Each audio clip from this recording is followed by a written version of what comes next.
नमस्कार। दिन भर की बड़ी खबरों में आपका स्वागत है। मैं हूं अंशिता श्रीवास्तव।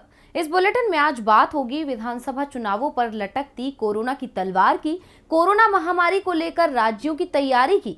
जानेंगे योगी सरकार के दावों की कैसे खुली पोल, 2 दिन में ही कैसे बदले हरीश रावत के सुर। बात करेंगे किसानों को लेकर पंजाब सरकार के ऐलान की, हिंदुत्व पर राहुल गांधी के निशाने की, और बुलेटिन के आखिर में बात बीजेपी सांसद वरुण गांधी के पार्टी छोड़ने के संकेतों की। लेकिन तमाम बड़ी खबरों से पहले एक नजर सुर्खियों पर। छत्तीसगढ़ निकाय चुनावों में कांग्रेस की बड़ी जीत, भिलाई सहित 4 में से 3 निगमों पर कांग्रेस का कब्जा। वार्डों के चुनावों में भी बीजेपी को मिली हार।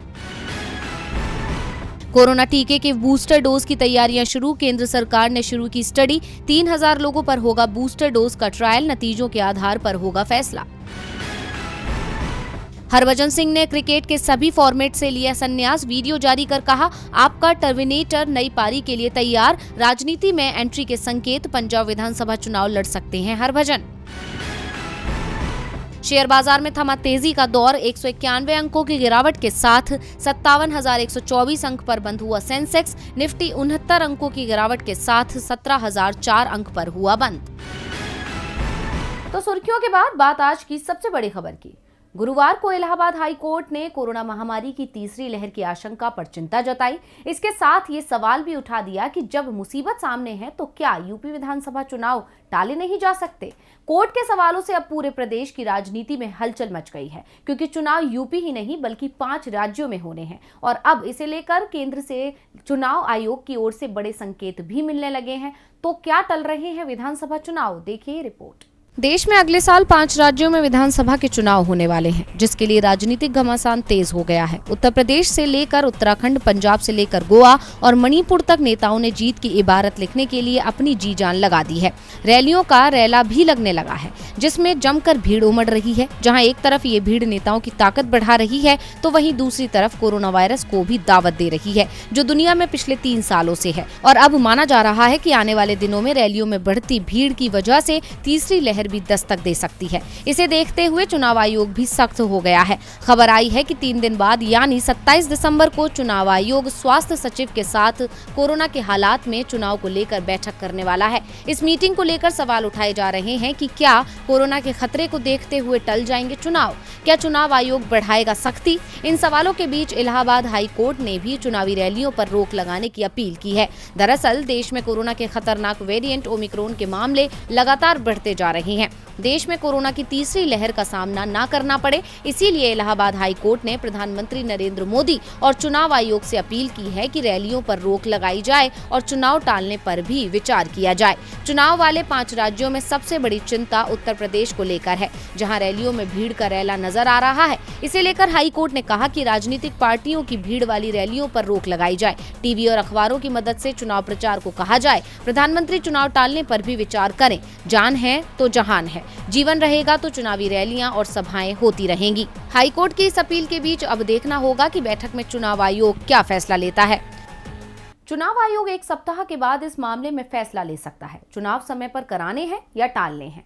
चुनाव प्रचार के लिए हो रही रैलियों पर भी रोक लगाई जा सकती है, क्योंकि डर कोरोना महामारी के फैलने का है। कोरोना का ओमिक्रॉन वेरिएंट देश में दस्तक दे चुका है और स्वास्थ्य विशेषज्ञ दावा कर रहे हैं कि फरवरी की शुरुआत में देश में कोरोना की लहर पीक पर होगी। इसी डर को देखते हुए केंद्र और राज्य सरकारें अभी से तैयारियों में जुट गई हैं। यूपी में कल से नाइट कर्फ्यू शुरू हो रहा है, तो किस राज्य ने उठाए क्या कदम, देखिए रिपोर्ट।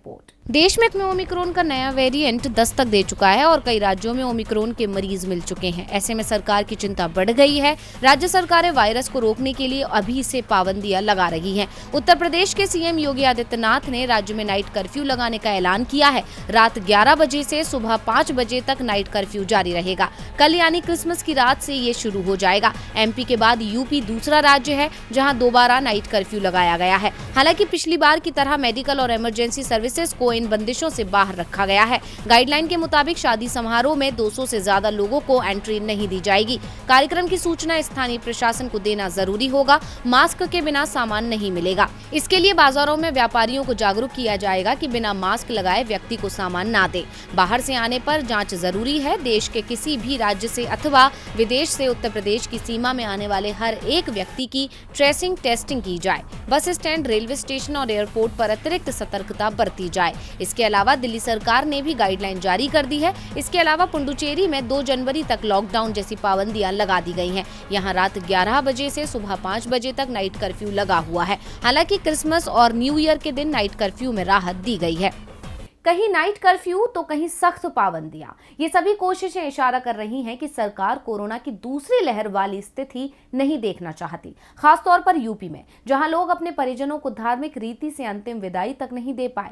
गंगा, घाघरा सहित यूपी की तमाम नदियों के नजारे दुनिया ने देखे। सिर्फ यूपी सरकार को ये नहीं दिखाई दिए, लेकिन अब योगी सरकार के दावे की पोल उनके अधिकारी ने ही खोल दी है। कोरोना की विनाशकारी दूसरी लहर के दौरान उत्तर प्रदेश में गंगा नदी लाशों को फेंकने की आसान जगह बन गई थी। ये दावा एक नई किताब में किया गया है, जिसके लेखक NMCG के महानिदेशक और नमामि गंगे परियोजना के चीफ राजीव रंजन मिश्रा और IGAS अधिकारी पुष्कल उपाध्याय हैं। कोरोना की दूसरी लहर के दौरान गंगा में तैरते शरीरों के कारण यूपी की भाजपा सरकार की काफी आलोचना हुई थी, लेकिन सरकार इससे बार बार इनकार करती रही। कोरोना वायरस महामारी की दूसरी लहर ने पूरे देश में तबाही मचाई थी। उत्तर प्रदेश में भी इस महामारी की चपेट में आने से हजारों लोगों की जान गई थी। राजीव रंजन मिश्रा की किताब में महामारी के दौरान गंगा की स्थिति के बारे में जिक्र किया गया है। इसमें कहा गया है कि कोरोना महामारी की दूसरी लहर के दौरान मरने वालों की संख्या बढ़ने के साथ अंतिम संस्कार करने के लिए दायरा बढ़ने लगा था। यूपी और बिहार के शमशान घाटों में जलती चिताओं के बीच गंगा नदी शवों के लिए एक आसान डंपिंग ग्राउंड बन गई। यानी राजीव रंजन मिश्रा की किताब ने योगी सरकार की पोल खोलते हुए उनके झूठ को उजागर कर दिया। गौरतलब है कि कोरोना की दूसरी लहर के दौरान उत्तर प्रदेश से कई ऐसी तस्वीरें सामने आई थी, जिनमें गंगा में तैरते और गंगा किनारे रेत में दबे हुए शवों ने योगी सरकार की बदहाल स्वास्थ्य व्यवस्था की पोल खोली थी। लेकिन सरकार हर बार इस सच से भागती रही और झूठ का पर्दा डालती रही। अभी हाल ही में हुए यूपी विधानसभा के शीतकालीन सत्र के दौरान राज्य के स्वास्थ्य मंत्री जय प्रताप सिंह ने लिखित जवाब देते हुए बताया था कि ऑक्सीजन की कमी से किसी की भी जान गंवाने की सूचना नहीं मिली है। यानी सरकार सिर्फ झूठ बोलती आई है। तो अब देखना होगा कि इस किताब में हुए खुलासे के बाद योगी सरकार कैसे बचने की कोशिश करती है। जो दुनिया ने देखा वो सच्चाई थी। योगी सरकार अभी तक सच्चाई से आंखें फेर रही थी, लेकिन अब योगी के अधिकारी ही दावा कर रहे हैं कि कोरोना महामारी के दौरान योगी सरकार पूरी तरह से फेल रही थी। चुनावों के समय आई ये किताब बीजेपी की मुश्किलें बढ़ाती दिख रही है, तो दूसरी तरफ चुनावों से पहले कांग्रेस भी मुश्किल में फंसती दिख रही थी। उत्तराखंड में पार्टी के दिग्गज नेता हरीश रावत बगावत के संकेत दे रहे थे, लेकिन आज राहुल गांधी से हुई मुलाकात के बाद रावत के सुर पूरी तरह से बदल गए हैं। तो अब क्या बोल रहे हैं रावत, देखिए। उत्तराखंड में चुनाव होने में अब ज्यादा समय नहीं बचा है, लेकिन चुनावों से ठीक पहले कांग्रेस महासचिव हरीश रावत ने कांग्रेस आलाकमान को मुश्किल में डाल दिया था, जिसके बाद आनन फानन में आलाकमान ने हरीश रावत को दिल्ली बुलाया और उनकी शिकायतों को सुना गया। रावत के साथ प्रदेश कांग्रेस के नेता भी दिल्ली पहुंचे और सांसद राहुल गांधी से मुलाकात की, जिसके बाद ये फैसला लिया गया कि उत्तराखंड में कांग्रेस हरीश रावत की अगुवाई में विधानसभा चुनाव लड़ेगी। 2.5 घंटे चली इस बैठक में ये फैसला लिया गया कि कांग्रेस हरीश रावत को औपचारिक रूप से मुख्यमंत्री का चेहरा नहीं बनाएगी, लेकिन चुनाव की अगुवाई वही करेंगे। पूर्व सीएम हरीश रावत ने कहा, कांग्रेस प्रदेश अध्यक्ष के पास अधिकार रहा है कि कौन सीएम होगा। चुनाव के बाद बैठक में तय होता है कि कौन नेता होगा, उसका नाम कांग्रेस अध्यक्ष को भेजा जाता है। उत्तराखंड में भी यही होगा। सीएम कौन होगा ये बाद में तय होगा। कैंपेन कमेटी की तरफ से मैं चुनाव लीड करूंगा, सब लोग उस काम में सहयोग देंगे, हम कांग्रेस के गीत गाएंगे, मैं कांग्रेस के लिए अपनी जिंदगी लुटाऊंगा। बीजेपी जानती है कि हमारे हर कदम से बीजेपी को ही दिक्कत होती है।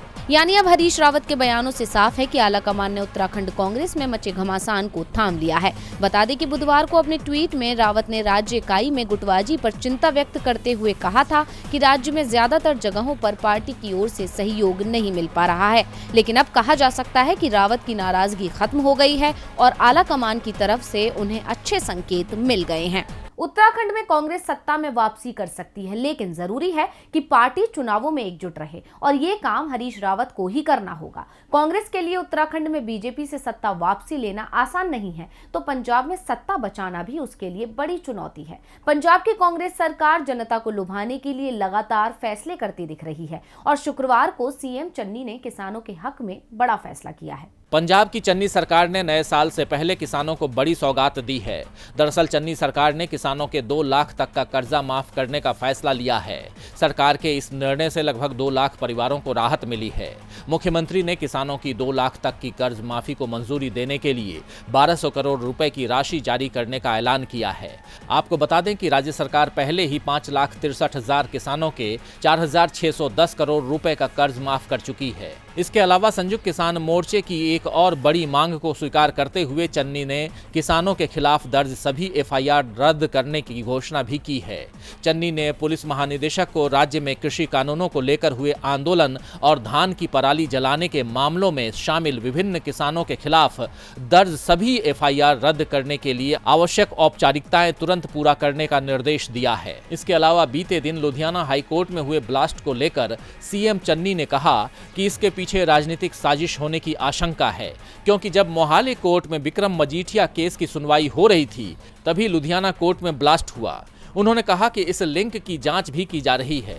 इसके अलावा चन्नी ने पूर्व मुख्यमंत्री कैप्टन अमरिंदर सिंह पर भी निशाना साधा और साथ ही विरोधी पार्टी आम आदमी पार्टी को भी अपने निशाने पर लिया। पंजाब के सीएम चरणजीत सिंह चन्नी के चुनावों से पहले किया गया ये ऐलान एक बड़ा दांव माना जा रहा है। अब देखना होगा कि इस दांव का कांग्रेस को चुनावों में कितना फायदा मिल पाता है। किसानों के 2 लाख तक के कर्ज माफ, मुकदमे भी वापस, इसका असर चुनावों में दिखाई दे सकता है, क्योंकि पंजाब की बड़ी आबादी किसानों की है। किसानों को खुश कर चन्नी ने बीजेपी के हाथ से बड़ा मुद्दा छीन लिया है, तो कांग्रेस के पूर्व अध्यक्ष राहुल गांधी बीजेपी के हिंदुत्व के मुद्दे को मात देने में जुटे हैं। उन्होंने एक बार फिर हिंदू और हिंदुत्व का अंतर लोगों को बताया। चुनाव के वक्त धर्म की सियासत जोर पकड़ने लगती है। हिंदू मुसलमान को लेकर हमेशा घमासान छिड़ता है। जहां अक्सर बीजेपी के नेता हिंदुत्व का राग अलापते हैं, तो वहीं दूसरी तरफ विपक्षी दल घेराबंदी करते हैं। लेकिन अब की बार उत्तराखंड में आयोजित धर्म संसद को लेकर सियासत गर्मा गई है। इस मामले में कांग्रेस सांसद राहुल गांधी ने भी अपनी प्रतिक्रिया दी है। धर्म संसद में दिए गए भाषणों को लेकर राहुल गांधी ने 2 हैशटैग के साथ एक ट्वीट किया। उन्होंने कहा कि हिंदुत्ववादी हमेशा नफरत फैलाते हैं, हिंदू, मुसलमान, सिख, ईसाई इसकी कीमत चुकाते हैं, लेकिन अब और नहीं। वहीं कांग्रेस ने भी इस मुद्दे को लेकर विवादित बयान देने वाले संतों पर हमला बोला है। कांग्रेस और तृणमूल कांग्रेस समेत कई विपक्षी दलों के नेताओं ने हरिद्वार में हुई धर्म संसद को घृणा भाषण वाला सम्मेलन करार दिया और इसकी निंदा की। विपक्षी दलों की मांग है कि इस सम्मेलन में शामिल लोगों के खिलाफ कड़ी कार्रवाई की जाए। अब जहां एक तरफ विपक्षी दल इस मामले को लेकर आक्रामक हैं, तो वहीं मामला सामने आने के बाद पुलिस ने जितेंद्र नारायण त्यागी यानी वसीम रिजवी समेत कई अन्य लोगों के खिलाफ प्राथमिकी दर्ज की है। जितेंद्र नारायण त्यागी पर भी आरोप है कि उन्होंने धर्म संसद में कथित घृणास्पद भाषण दिए हैं। वीडियो वायरल होने के बाद जमीयत उलेमा ए हिंद ने केंद्रीय गृह मंत्री अमित शाह और प्रदेश के मुख्यमंत्री पुष्कर सिंह धामी को खत लिखकर मामले पर संज्ञान लेने की बात कही। अब विवादित भाषण को लेकर तो घमासान छिड़ गया है। ऐसे में देखना होगा कि विपक्ष के विरोध के बीच क्या कार्रवाई होती है। और बुलेटिन के आखिर में बात वरुण गांधी पर बीजेपी के सख्त रुख के संकेत की। कभी लखीमपुर मामले पर, कभी पेपर लीक पर, तो कभी बेरोजगारी पर वरुण गांधी अक्सर अपनी पार्टी यानी बीजेपी के खिलाफ ही मोर्चा खोलते नजर आते हैं। लेकिन अब बीजेपी पीलीभीत से सांसद वरुण गांधी पर कार्रवाई करने का मन बना रही है। इस बारे में अनुशासन समिति तक बात पहुंचा दी गई है। क्या है मामला, आइए देखते हैं। नेहरू गांधी परिवार हमेशा ही बीजेपी के निशाने पर बना रहता है, लेकिन इसी परिवार के 2 नेता यानी मेनका गांधी और वरुण गांधी बीजेपी से ही सांसद हैं। मगर पिछले दिनों वरुण गांधी ने लगातार बीजेपी को आईना दिखाने का काम किया है, जिसके बाद अब बीजेपी ने वरुण गांधी पर कार्रवाई करने की तैयारी की है। वरुण का मामला बीजेपी के अनुशासन समिति को भेजा गया है। केंद्रीय मंत्री अर्जुन मेघवाल गुरुवार को वरुण गांधी के निर्वाचन क्षेत्र पीलीभीत में थे। वहां उन्होंने कहा कि वरुण गांधी का मामला पार्टी के ध्यान में है, अनुशासन समिति इस पर कार्रवाई करेगी। मेघवाल ने कहा कि वरुण गांधी जो भी बयान दे रहे हैं वो अनुशासन समिति की नजर में है। वरुण गांधी पर निश्चित ही कार्रवाई होगी। अर्जुन मेघवाल उत्तर प्रदेश में ब्रज क्षेत्र के चुनाव प्रभारी हैं और वरुण गांधी का संसदीय क्षेत्र पीलीभीत ब्रज क्षेत्र में ही आता है। वरुण गांधी को बीजेपी के खिलाफ बोलने के लिए पहले ही सजा के तौर पर राष्ट्रीय कार्य समिति से हटा दिया गया था, मगर इसके बाद भी अपनी सरकार को निशाने पर लेने का मौका वरुण गांधी ने नहीं छोड़ा। लखीमपुर खीरी हिंसा, यूपी टीईटी का पेपर लीक, केंद्रीय गृह राज्य मंत्री अजय मिश्र का विरोध, बैंक कर्मचारियों की हड़ताल, गन्ने की कीमतों के सवाल, ऐसे तमाम मुद्दों पर वरुण गांधी ने अपनी ही सरकार को घेरा था। उन्होंने कहा था कि गन्ने का मूल्य बढ़ाने का मुद्दा उन्होंने अकेले ही उठाया। इस विषय पर बोलने की हिम्मत कोई अन्य सांसद या विधायक नहीं जुटा सका। टिकट कटने के डर से पार्टी के नेता ऐसे मुद्दे नहीं उठाते, लेकिन उन्हें इसका कोई डर नहीं है क्योंकि उनके परिवार ने निर्दलीय भी चुनाव जीता है। अब वरुण गांधी ने तो खुलकर अपने तेवर दिखाने शुरू कर दिए हैं। बीजेपी उन पर अनुशासनहीनता के लिए कार्रवाई कर सकती है, मगर इसका क्या असर चुनावों पर पड़ेगा, ये देखना होगा। तो आज इस बुलेटिन में बस इतना ही। देखते रहिए डीवी लाइव। नमस्कार।